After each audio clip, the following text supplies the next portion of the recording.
In the fading light of a crisp autumn evening, an envelope slipped under the door of a modest two-story home in a quiet suburban neighborhood.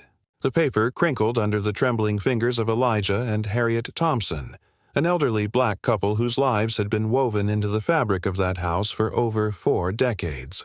The words on the page blurred through Harriet's tears.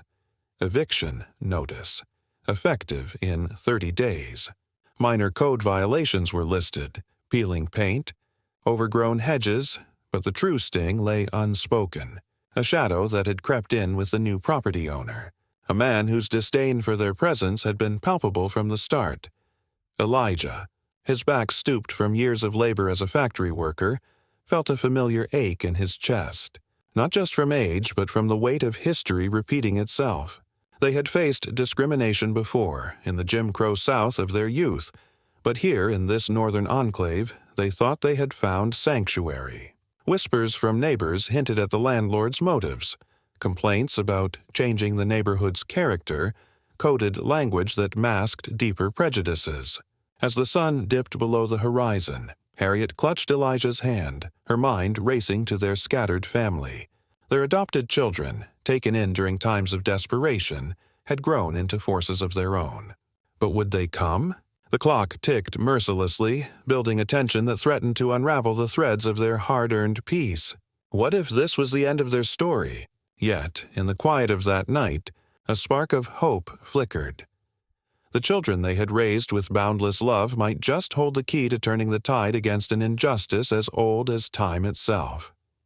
The air grew thick with uncertainty, each passing day amplifying the dread. Elijah paced the creaky floors, memories flooding back of the home they had built, brick by brick, against all odds. Harriet, ever the pillar of strength, whispered prayers into the darkness, her voice a quiet rebellion. The eviction loomed like a storm cloud, promising to strip them of dignity and roots. But beneath the surface, something stirred, a revelation waiting to unfold, where family bonds forged in adversity could shatter the chains of bigotry.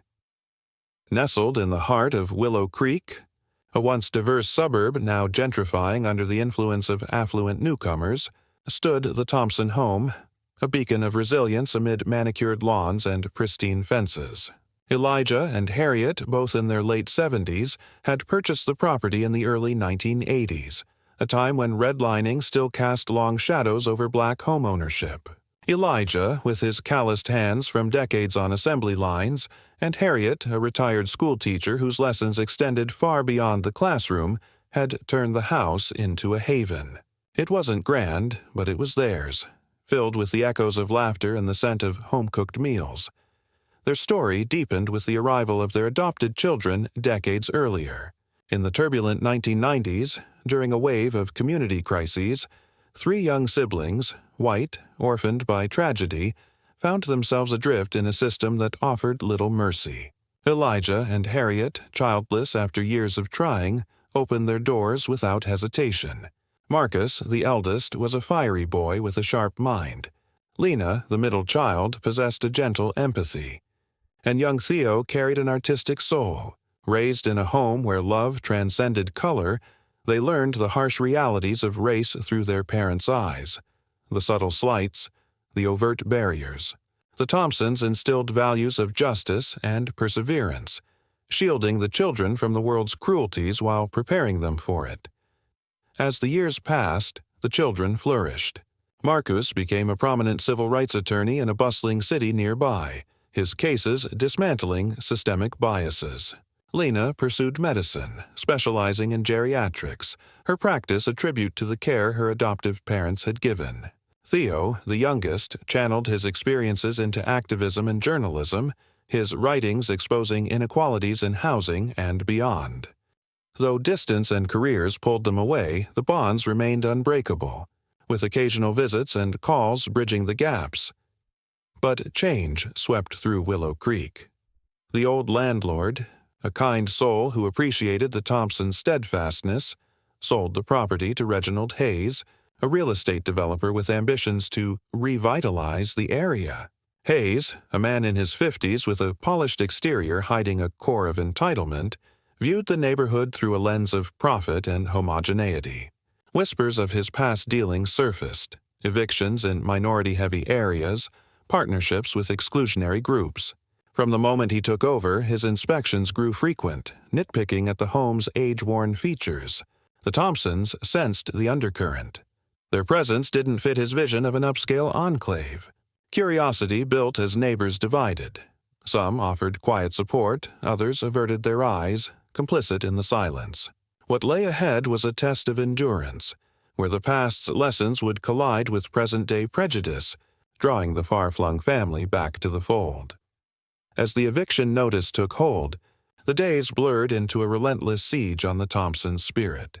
Reginald Hayes wasted no time, deploying a barrage of tactics designed to wear them down.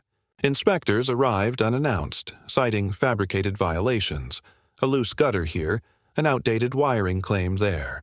Each visit carried an air of condescension, with Hayes himself occasionally appearing, his gaze lingering on the couple's framed photos of civil rights marches as if they were relics of an unwelcome era. The neighborhood buzzed with rumors. Hayes planned to flip the property into luxury condos, erasing the last vestiges of affordability that allowed families like the Thompsons to thrive. Elijah's health began to falter under the strain. His arthritis flared, turning simple tasks into ordeals, and nights were spent in restless worry, his mind replaying the indignities of his youth, the colored-only signs, the denied loans. Harriet, though resilient, felt the isolation deepen. Old friends drifted, intimidated by Hayes's influence on the community board. Letters poured in from Hayes's lawyers demanding compliance or departure, each one laced with legalese that masked discriminatory intent. Investigations by local advocates revealed patterns. Hayes had evicted other Black and minority tenants in adjacent properties, replacing them with higher-paying residents who fit his demographic ideal. Public records showed complaints filed against him for racial profiling in rentals, but his connections shielded him from consequences. Tension escalated when Hayes rallied a petition among neighbors, framing the Thompsons as neglectful stewards whose lifestyle diminished property values. Some signed out of fear, others from ingrained biases bubbling to the surface. Vandalism struck, a broken window, slurs scrawled on the mailbox, acts that went uninvestigated by local police, who dismissed them as pranks.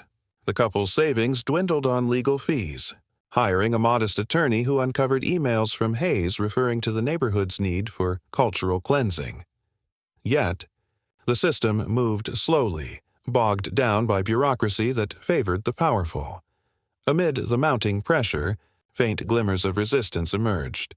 Community activists picketed Hayes's office, drawing media attention that highlighted the broader epidemic of housing discrimination against elderly minorities. Elijah and Harriet drew strength from memories of their adopted children, sending subtle pleas through emails and calls, not wanting to burden them but knowing the fight was growing beyond their grasp. Marcus, poring over case files in his office, began connecting dots to Hayes's history. Lena, in her clinic, researched resources for senior displacement. Theo's articles gained traction, amplifying the story online and stirring public outrage. The emotional stakes soared as the eviction date neared, the couple's home feeling like a fortress under assault. Injustice layered upon injustice, exposing the raw nerves of a society still grappling with its racial divides, pushing the narrative toward an inevitable breaking point where hidden strengths would demand reckoning. The courtroom in the county hall hummed with suppressed energy on the day of the eviction hearing, a culmination of weeks of escalating torment.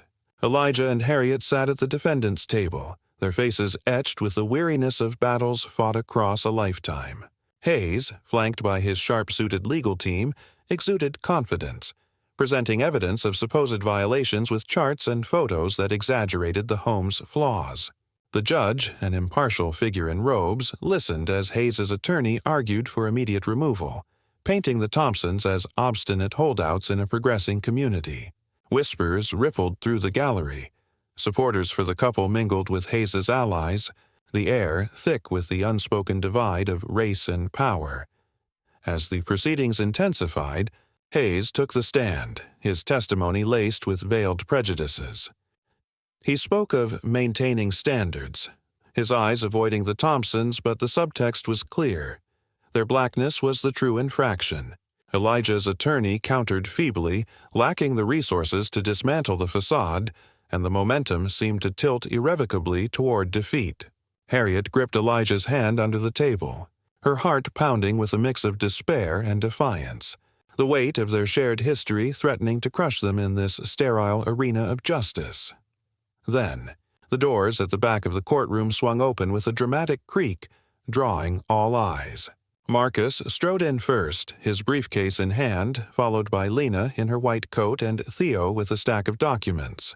The adopted children, now adults in their primes, had converged from across the state. Their arrival, a symphony of purpose. Marcus, without a word of introduction, approached the bench, presenting credentials that granted him intervention as co-counsel. He unveiled a dossier of evidence. Leaked emails from Hayes revealing explicit racial biases, witness statements from former tenants detailing pattern discrimination, and financial records showing Hayes's illegal incentives to white buyers. The intensity peaked as Marcus methodically dismantled Hayes's case. He highlighted federal fair housing violations, citing laws born from the very struggles Elijah and Harriet had endured. Lena contributed medical affidavits attesting to the health risks of displacement on the elderly, her expertise underscoring the human cost. Theo's investigative reports, published just days prior, had mobilized public pressure, with protesters gathering outside the hall. Hayes's composure cracked. His face flushed as accusations flew, his denials growing feeble under the scrutiny. The judge, swayed by the avalanche of proof, halted the proceedings, ordering an immediate stay on the eviction and launching an inquiry into Hayes's practices. In that charged moment, the courtroom transformed from a site of oppression into one of vindication. The Thompsons' eyes met their children's, a silent torrent of gratitude and pride flowing between them. Hayes, cornered by the very family he had underestimated, faced the unraveling of his empire, the drama reaching its zenith as justice, long deferred, crashed down like a wave. With the judge's gavel echoing a final reprieve, the eviction threat dissolved, leaving Hayes to contend with mounting legal repercussions, fines, lawsuits, and a tarnished reputation that crippled his developments. The Thompsons returned to their home, now fortified by community apologies and protective ordinances inspired by their ordeal. Marcus, Lena, and Theo lingered for weeks, mending not just the physical wear but the emotional scars, their presence a reminder of love's enduring power across divides. The family gatherings that followed wove new threads into their tapestry, with stories shared under the same roof that had nearly been lost. Elijah's health stabilized, buoyed by Lena's care, while Harriet found renewed purpose in mentoring local youth on resilience. Theo's coverage sparked broader reforms, influencing policies against housing discrimination nationwide. In the end, this tale of an elderly black couple's stand against bigotry illuminates a profound truth. True family defies blood and color, rising as a shield against injustice. What if more stories like this inspired action? Let it provoke reflection. Fight the shadows in your own corners, for change begins with unwavering bonds.